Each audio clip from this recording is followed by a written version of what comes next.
The Complete History of the Bible. Part 3. Moses, the Exodus, and the First Books of the Bible. As the descendants of Abraham, Isaac, and Jacob multiplied in Egypt, they grew into a large and thriving population.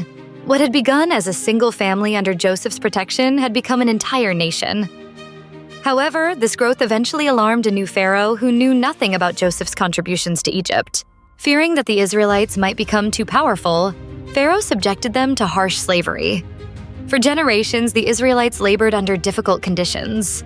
They built cities, worked in construction projects, and endured oppression at the hands of Egyptian rulers. Their cries for freedom rose to God, and according to the Bible, God prepared a deliverer who would lead his people out of bondage. That deliverer was Moses. Moses was born during a time when Pharaoh had ordered the death of Hebrew male infants. To save her son, Moses' mother placed him in a basket coated with pitch and set it among the reeds along the Nile River. Remarkably, Pharaoh's daughter discovered the child and adopted him into the royal household. As a result, Moses grew up with access to the education, culture, and privileges of Egyptian royalty. Yet despite his upbringing, he never forgot his Hebrew heritage. One day, Moses witnessed an Egyptian beating a Hebrew slave. In anger, he killed the Egyptian and hid the body. When the incident became known, Moses fled Egypt and settled in the land of Midian. For many years, he lived as a shepherd, far removed from the palace and the affairs of Egypt. Then came one of the most extraordinary encounters in biblical history. While tending sheep near Mount Horeb, Moses saw a bush engulfed in flames. Yet the bush was not consumed by the fire. As Moses approached, God spoke to him from the burning bush. God revealed his name and commissioned Moses to return to Egypt and lead the Israelites to freedom. Moses initially resisted, claiming he lacked the ability to speak effectively and doubting that people would follow him.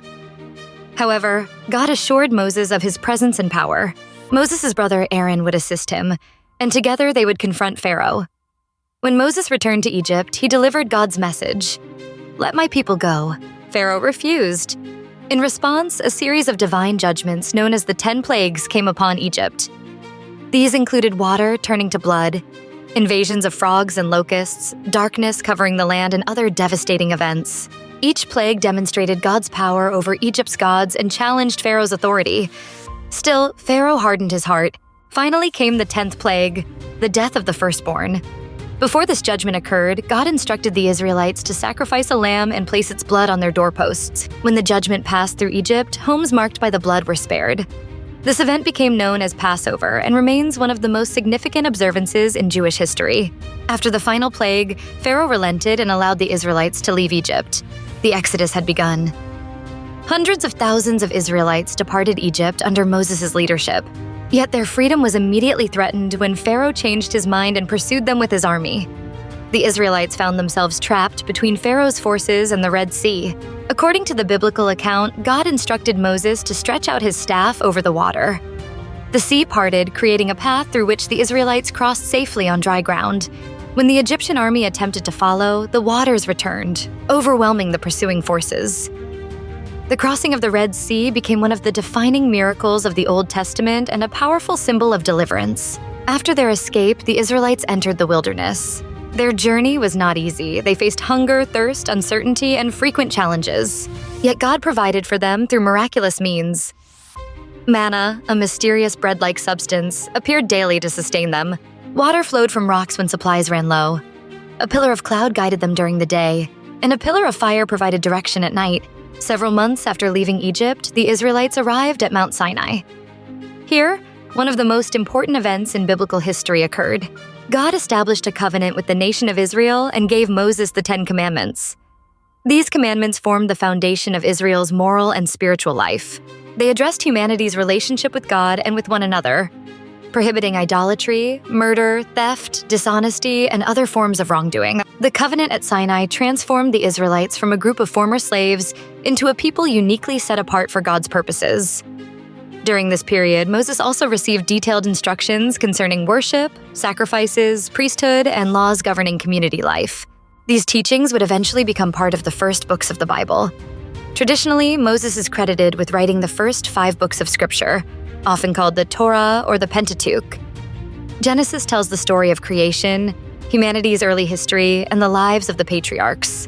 Exodus records Israel's deliverance from Egypt and the covenant at Sinai. Leviticus contains laws concerning worship, holiness, and the priesthood. Numbers chronicles Israel's wilderness journey and national organization. Deuteronomy records Moses' final teachings before the Israelites entered the Promised Land. These 5 books became the foundation of Jewish scripture and later the Christian Old Testament.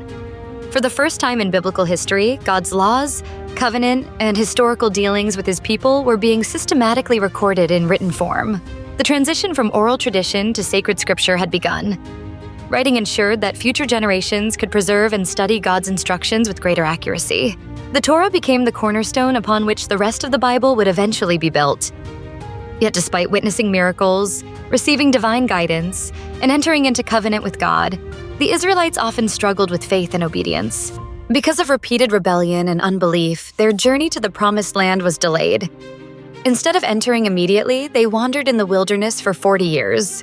During this time, an entire generation passed away.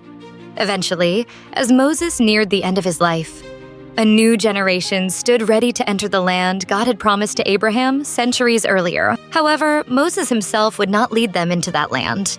The task would fall to a new leader named Joshua.